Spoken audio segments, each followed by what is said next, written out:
उस जगह मौजूद है जहां पर महाराष्ट्र के डिप्टी सीएम अजीत पवार का प्लेन क्रैश हुआ था। और आप सबसे पहले मैं आपको तस्वीर दिखाना चाहूंगा कि ये देखिए किस तरीके से जो चार्टर प्लेन था वो क्रैश होने के बाद बारामती के एयरपोर्ट की जो स्ट्रिप होती है उसके ठीक बगल में जाके गिरता है और पूरी तरीके से एयरक्राफ्ट के परखच्चे उड़ जाते हैं।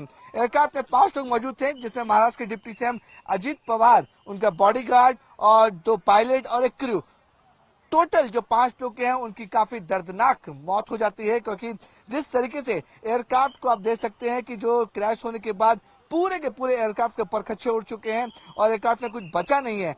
ऐसे हादसों में जो चांसेस होते हैं जिंदा बचने के वो बहुत कम होते हैं। तो ये जो पूरा हादसा है वो सुबह तकरीबन 8:50 से 8:55 के बीच घटा था और बारामती में ये एयरपोर्ट के ठीक बगल में हुआ था। अब मैं आपको दिखाना चाहूंगा कि जो पूरा का पूरा जो एयरपोर्ट है वो टेबल टॉप एयरपोर्ट है। टेबल टॉप का मतलब होता है कि ग्राउंड से तकरीबन 80 से 90 फीट ऊपर उसको बनाया जाता है ताकि रनवे हो उसके इजिली जो रनवे को उसमें जो एयरक्राफ्ट है वो आसानी से लैंड किया जा सके। सबसे पहले मैं आपको तस्वीर दिखाऊंगा कि देखिए यहाँ से जो तस्वीर आप देख रहे हैं वहां से एयर स्ट्रिप की शुरुआत होती है, यानी कि टेबल टॉप रनवे है। आसपास में हमने कैमरामैन राजेश को बोलूंगा, देखिए चारों तरफ खेत हैं और इस समय हम जमीन से तकरीबन 100-120 फीट की ऊंचाई पर है और उसी तरीके से टेबल टॉप रनवे को बनाया जाता है। इसलिए टेबल टॉप इसलिए कहते हैं क्योंकि ऊंचाई पे होता है। आसपास देखिए चारों तरफ खेत हैं और जो रिहायशी इलाका है वो दूसरी तरफ है। यहाँ पर अगर मैं दिखा चाहूंगा, ये देखिए ये डेड एंड है। ये बारामती एयरपोर्ट के जो एयर स्ट्रिप है जो रनवे है उसका ये डेड एंड है। डेड एंड देखिए इसके नीचे तकरीबन 100-150 फीट जो है वो नीचे की तरफ गया हुआ है। इसको बनाया गया प्रॉपर रनवे। अब देखिए मैं आपको पीछे की जो हिस्सा दिखा रहा हूँ, यहाँ पे जहाँ पर हम मौजूद हैं, जहाँ पे न्यूज 18 इंडिया की टीम मौजूद है, ये है एयर स्ट्रिप यानी कि बारामती के एयरपोर्ट का रनवे। इसी रनवे पर जो फ्लाइट है उसे लैंड होनी थी, लेकिन लैंड होने से पहले जो है वो जो बिल्कुल एयर स्ट्रिप के बगल में ये फ्लाइट कैंसिल हो जाती है। जानकारी मिल रही है कि ये जो चार्टर प्लेन था वो सुबह तकरीबन 8:10 पर, जो शेड्यूल टाइमिंग था 8:10 पर मुंबई एयरपोर्ट से फ्लाई होता है और 8:50 पर सुबह जो 40 मिनट का जो सफर था उसे करने के बाद इसी एयर स्ट्रिप पर उसे लैंड होना था। और जानकारी मिल रही है कि जब ये लैंडिंग हो रहा था उस समय इस इलाके में काफी ज्यादा फॉग था। जैसे मैंने बताया कि टेबल टॉप इलाका है तो आसपास जो है काफी ज्यादा यहाँ पर फॉग बताया जाता था। विजिबिलिटी बहुत कम थी।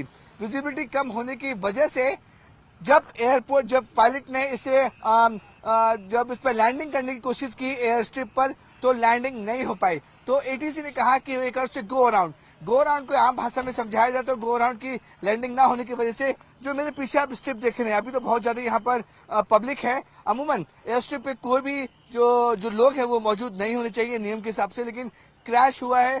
जो आसपास कोई बैरिकेडिंग या फेंसिंग नहीं है, इसी वजह से लोग यहाँ पर मौजूद हैं।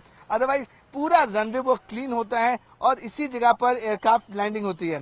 विजिबिलिटी कम होने की वजह से जो अजीत पवार का एयरक्राफ्ट था उसने पहला अटेम्प्ट नहीं हो पाया था, इसलिए गो अराउंड का मतलब होता है कि वापस वो उड़ान भरेगा और एक लंबा सा चक्कर लगाकर फिर से लैंडिंग की कोशिश करेगा। और देखिए ठीक एयर स्ट्रिप के बगल में जहाँ पे मैं मौजूद है, जिससे मैंने आपको पीछे दिखाया पूरा एयर स्ट्रिप है, एयर स्ट्रिप के ठीक बगल में ही उससे लैंडिंग की कोशिश की गई थी। और जो शुरुआती जानकारी मिल रही है कि विजिबिलिटी बहुत कम थी, उसकी वजह से जो है वो एयर स्ट्रिप दिखी नहीं। जिसके बाद जो है पूरा का पूरा एयरक्राफ्ट है वो ठीक जो एयर स्ट्रिप है उसके बगल में जाकर जो टेबल टॉप के बगल में जाके वो क्रैश हो जाता है। ये देखिए अब आप अंदाजा लगा सकते हैं कि एयर स्ट्रिप पे जहाँ पे मैं खड़ा हूँ वो एयर स्ट्रिप का किनारे वाला हिस्सा है जहाँ पे एयर स्ट्रिप खत्म होती है और टेबल टॉप का जो एयरपोर्ट का हिस्सा है वो खत्म होता है। ठीक उसके बगल में, जैसा मैंने आपको बताया कि नीचा हिस्सा है 80 से 90 फीट नीचे का हिस्सा है ग्राउंड लेवल पे, वहां पे ये क्रैश होता है और पूरे के पूरे जो एयरक्राफ्ट है उसके पूरे परखच्चे उड़ जाते हैं। आप अंदाजा लगा सकते हैं, अगर मैं अपने कैमरा राजेश को बोलूंगा कि मेन पार्ट जो है जो आप देख रहे हैं जहां पर अजीत पवार और उनकी सारे जो बॉडीगार्ड्स और जो टीम मौजूद थी वो इस जगह पे जो पार्ट जला हुआ था वहां पे थे। आगे का हिस्सा अगर मैं आपको दिखाना चाहूंगा कि इंजन के जो कवर होते हैं वो है, एयरक्राफ्ट के विंग्स हैं। तो अंदाजा लगा सकते हैं कि किस तरीके से ये इतना बड़ा हादसा हुआ जिसमें सभी के सभी जो एयरक्राफ्ट में 5 लोग मौजूद थे उनकी मौत हो जाती है। एयरक्राफ्ट में एटीएफ यानी कि एयर टरबाइन फ्यूल इस्तेमाल होता है, हाईली इन्फ्लेमेबल ज्वलनशील फ्यूल होता है, उससे बचना बहुत ज्यादा मुश्किल होता है। इसलिए देखिए जहां पे ये प्लेन गिरा है उसके आसपास जो इलाका है पूरी तरह से काला हो चुका है। अब जो है डीजीसी की टीम, अगर मैं अपने कैन को बोलूं, देखिए डीजीसी की टीम जो इन्वेस्टिगेशन टीम है वो मौके पर पहुंच चुकी है। अब पूरे जो एयरक्राफ्ट क्रैश हुआ है उसके इन्वेस्टिगेशन होगी। जो एयरक्राफ्ट क्रैश की इन्वेस्टिगेशन टीम होती है जो दिल्ली से रवाना हुई थी, जो हैदराबाद से भी रवाना हुई है, वो अब मौके पर पहुंच चुकी है। अब जो है देखिए जो लोकल पुलिस है पूरे इलाके को कॉर्डन ऑफ कर रही है ताकि कोई भी जो लोग हैं वो आसपास जो क्रैश साइट है उसके आसपास ना जा पाए। अब जो है इन्वेस्टिगेशन शुरू होगी, लेकिन शुरुआती जांच में ऐसा पता चल रहा है कि विजिबिलिटी कम होने की वजह से ये पूरा हादसा हुआ है और इसमें जो पायलट थे उनकी भी मौत हो चुकी है। हालांकि पायलट के बड़ा एक्सपीरियंस था, कई हजार घंटे उन्होंने फ्लाई की है, इसके बाद ही उन्हें वीवीआईपी जो मूवमेंट थी उसमें लगाई गई थी। उसके बाद देखिए बाकायदा फायर ब्रिगेड की टीम और फॉरेंसिक टीम, अगर मैं बोलूंगा फॉरेंसिक की टीम यहाँ पर पहुंच चुकी है।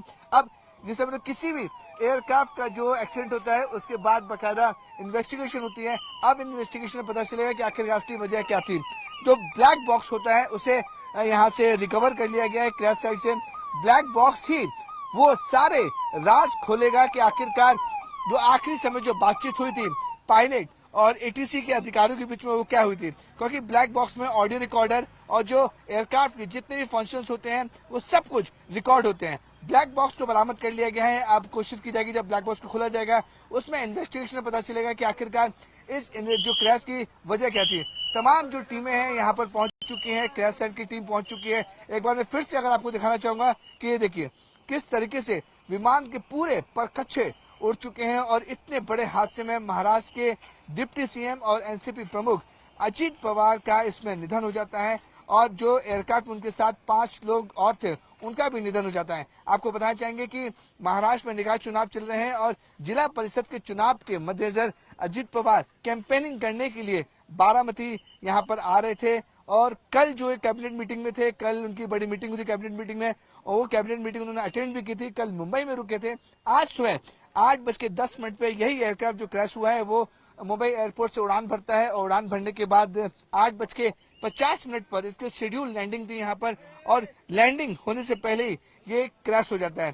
तो जिस तरह से मैंने आपको दिखाया कि एयर स्ट्रिप बिल्कुल नजदीक है, अगर मैं अपने कैमरे को बोलूंगा आपको एयर स्ट्रिप दिखा सके, पूरा एयर स्ट्रिप यहाँ से साफ तौर पर देखा जा सकता है। इसी एयर स्ट्रिप पे उससे लैंड होना था, लेकिन एयर स्ट्रिप के ठीक बगल में टेबल टॉप रनवे है, एयर स्ट्रिप के ठीक बगल में लैंडिंग से पहले ही विजिबिलिटी कम होने की वजह से, जो शुरुआती जांच में पता चला कि विजिबिलिटी कम हुई थी, उसकी वजह से ये लैंडिंग जो है वो एयर स्ट्रिप पे ना होकर सीधे क्रैश साइट में चली जाती है और वहां पर इस तरीके का एक बड़ा हादसा हो जाता है। तो आप अब इस पूरे मामले में जो है कि ये जो डीजीसी की जो टीम है, जो तमाम इन्वेस्टिगेटिव टीम है, वो मौके पर पहुंच रही है और इन्वेस्टिगेशन की जा रही है कि आखिरकार इस हादसे की, इस क्रैश की सबसे बड़ी वजह क्या हो सकती है। क्योंकि महाराष्ट्र में जो है एक बड़ा नाम था, डिप्टी सीएम थे महाराष्ट्र के।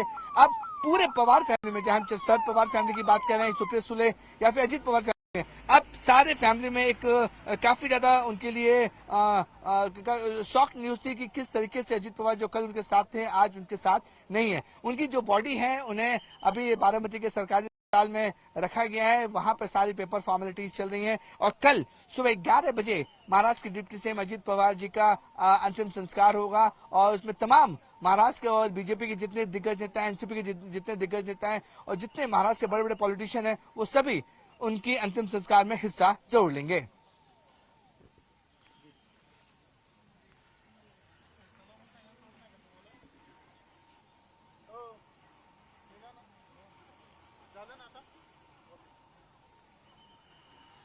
कितनी देर का था यार?